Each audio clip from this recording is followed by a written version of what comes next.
নির্বাচন উপলক্ষে যে সমস্ত প্রাক নির্বাচনের সময়ে আর কি লাইসেন্সকৃত আগ্নেয়াস্ত্র জমা প্রদান করতে বলা হয়েছিল জনসাধারণকে, সেই অস্ত্রগুলো এখনও ফেরত প্রদান করা হয়নি। সেই বিষয়ে আমরা একটা চিঠি দিয়েছি মন্ত্রণালয় থেকে, এবং সেগুলো যাতে যথাশীঘ্র ফেরত প্রদান করে সেই জন্য আমরা পরামর্শ দিয়েছি এবং লিখিত আকারে মন্ত্রণালয় থেকে চিঠি যাবে। সেখানে কয়েকটি ক্যাটাগরি আছে। যে সমস্ত লাইসেন্সগুলো 2009 সালের 6 জানুয়ারির আগে ইস্যু করা হয়েছিল সেগুলো ফেরত দেবে। যে সমস্ত লাইসেন্সগুলো 2024-এর 5ই আগস্টের পরে ইস্যু করা হয়েছে সেই সমস্ত লাইসেন্সে অন্তর্ভুক্ত অস্ত্রগুলো ফেরত দিতে হবে। 2009 সালের 6 জানুয়ারি থেকে 2024 সালের 5 আগস্ট পর্যন্ত এই সময়ের ভিতরে রাজনৈতিক বিবেচনায় এবং নীতিমালা বহির্ভূতভাবে যে সমস্ত লাইসেন্স ইস্যু করা হয়েছিল সেগুলো যাচাই বাছাই করার জন্য আমরা একটা জেলা পর্যায়ে কমিটি করে দিয়েছিলাম ইতিপূর্বে। সেই কমিটির বিবেচনায় যেগুলো নীতিমালা বহির্ভূত এবং রাজনৈতিক বিবেচনায় দেওয়া হয়েছে বলে প্রতীয়মান হয়েছে তাদের কাছে সেগুলো বাদে বাকি লাইসেন্সের অন্তর্ভুক্ত অস্ত্রগুলো ফেরত দিবে।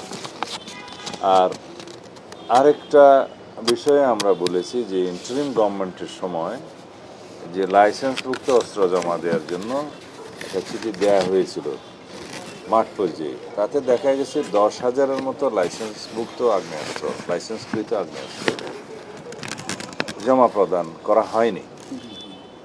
সেগুলোর বিষয়ে এই অস্ত্রগুলো উদ্ধারের জন্য এবং উদ্ধার করে সেগুলো বাজেয়াপ্ত করার জন্য মামলা করার জন্য আমরা আবার তাদেরকে অনুরোধ করেছি এবং এই বিষয়ে কি গৃহীত ব্যবস্থা হয়েছে আইনানুগভাবে কতটুকু আমরা অগ্রগতি অর্জন করেছি বা যেগুলো এখনও পর্যন্ত উদ্ধার করা হয় নাই, বাজেয়াপ্ত করা হয় নাই, সেই বিষয়ে তাদেরকে তৎপর হওয়ার জন্য অনুরোধ করেছি। এগুলো ছিল আগ্নেয়াস্ত্র এবং লাইসেন্স সম্পর্কিত। আর কিছু বিষয় আছে যেগুলো আমরা ইতিপূর্বে আপনারা জানেন মন্ত্রণালয় থেকে জানানো হয়েছে যে রাজনৈতিক বিবেচনায় বা হয়রানিমূলক উদ্দেশ্য প্রণোদিত বোমা গায়েবে মামলা যে সমস্ত দায়ের করা হয়েছিল আওয়ামী ফেসিবাদী সময়ে, সেই মামলাগুলোর বিষয়ে আমরা আবার একটা পত্র দিয়েছিলাম আমরা দায়িত্ব গ্রহণের পরে।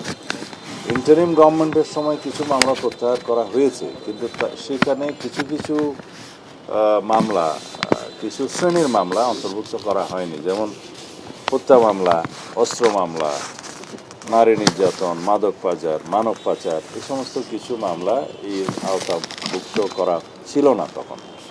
আমরা পলিটিক্যাল গভর্নমেন্ট দায়িত্ব নেওয়ার পরে আমরা বিবেচনা করেছি যে আমাদের বিরুদ্ধেও অনেক অস্ত্র মামলা, হত্যা মামলা দেওয়া হয়েছে। এমনকি দেশনেত্রী বেগম খালেদা জিয়ার বিরুদ্ধেও হত্যা মামলা ছিল, অন্তত আমার জানা মতে 2-3টা, যাত্রাবাড়ি, কুমিল্লা সহ বিভিন্ন জায়গায় 14 গ্রামের মামলা সহ আমার বিরুদ্ধে একই মামলাগুলো ছিল। অস্ত্র মামলাও ছিল। আমাদের অনেক নেতাদের বিরুদ্ধে মাদক মামলা দেয়া হয়েছিল, নারী নির্যাতন সহ যে কোনোভাবে যাতে আটক রাখা যায় সেই মামলাগুলো দেওয়া হয়েছিল। সে জেলা পর্যায়ে যে কমিটিটা আমরা করে দিয়েছিলাম, হেডেড বাই জেলা ম্যাজিস্ট্রেট, এডিএম, এসপি, পিপি এবং আরও একজন প্রতিনিধি আছে, তারা এই কমিটি প্রজ্ঞাপন দিয়ে জনসাধারণের কাছে জানিয়েছে যে রাজনৈতিক উদ্দেশ্য প্রণোদিত এবং এই সমস্ত বোমা মামলা, মিথ্যা মামলা যদি কারো বিরুদ্ধে হয়ে থাকে তারা যথাযথ একটা ফর্ম আছে, এই ফর্মের মধ্যে আবেদন করবে উইথ আইদার চার্জশিট, এফআইআর এবং এজাহার সহ।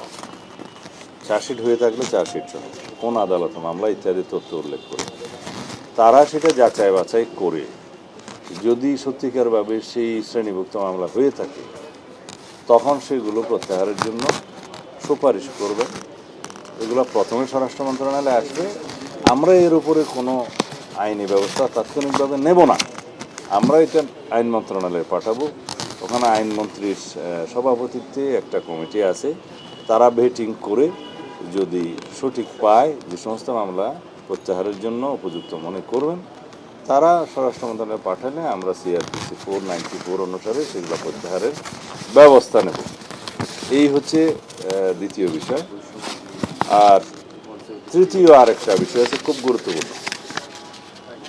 5 আগস্টের পরে বৈষম্য বিরোধী আন্দোলনের সাথে সংশ্লিষ্ট বেশ কিছু মামলা হয়েছে, যেগুলো গণহত্যার মামলা এবং আওয়ামী ফ্যাসিবাদী বিভিন্ন মানবতা বিরোধী অপরাধের মামলা। এখানে আমরা তাদের কাছে তালিকা চেয়েছি জেলা পর্যায়ে, যে জেলাওয়ারি কতগুলো মামলা সেরকম দাখিল হয়েছে। এগুলো রিমোট ডিস্ট্রিক্টগুলোতে হয়তো কম, কিন্তু মহানগরগুলোতে সংখ্যা একটু বেশি।